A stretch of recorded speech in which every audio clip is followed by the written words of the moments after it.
Friends, આજે ખાખરા તૈયાર કરીશું। તો હવે ચાની સાથે ખાખરાની રેસીપી છે, તો વિડિયાને અંત સુધી જોવાનું ભૂલશો નહીં ને સાથે સાથે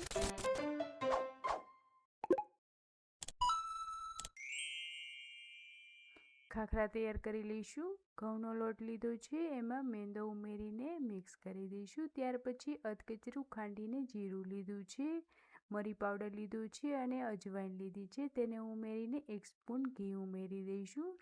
3 સ્પૂન જેટલું મોણ માટે તેલ લીધું છે, તમે તેલ ઉમેરી શકો યા તો વધારે ઘી પણ ઉમેરી શકો છો। ત્યારબાદ હવે તેમાં સ્વાદ અનુસાર નમક ઉમેરી દઈશું અને ટેસ્ટ લેવા માટે થોડુંક એવું સંચળ ઉમેરી દઈશું, જેથી ખાખરાનો ટેસ્ટ છે તે સરસ રીતે આવી શકે।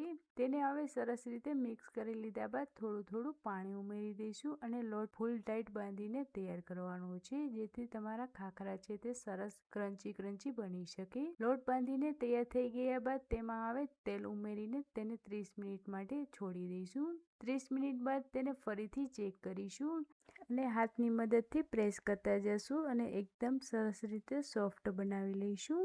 સોફ્ટ થઈ ગયા બાદ એક સ્મોલ સાઇઝનો લોટ લીધો છે, તેને હાથની મદદથી પ્રેસ કરીને અટામણ આપીને તેને સ્મોલ સાઇઝમાં વણી લઈશું। તો ખાખરાને તમે સ્મોલ સાઇઝમાં બનાવીને તૈયાર કરી શકો છો અને થોડીક મોટી સાઇઝમાં બનાવીને તૈયાર કરી શકો છો। ખાખરા અહીં વણીને તૈયાર થઈ ગયા બાદ તેને હવે ફ્રાય કરી લઈશું।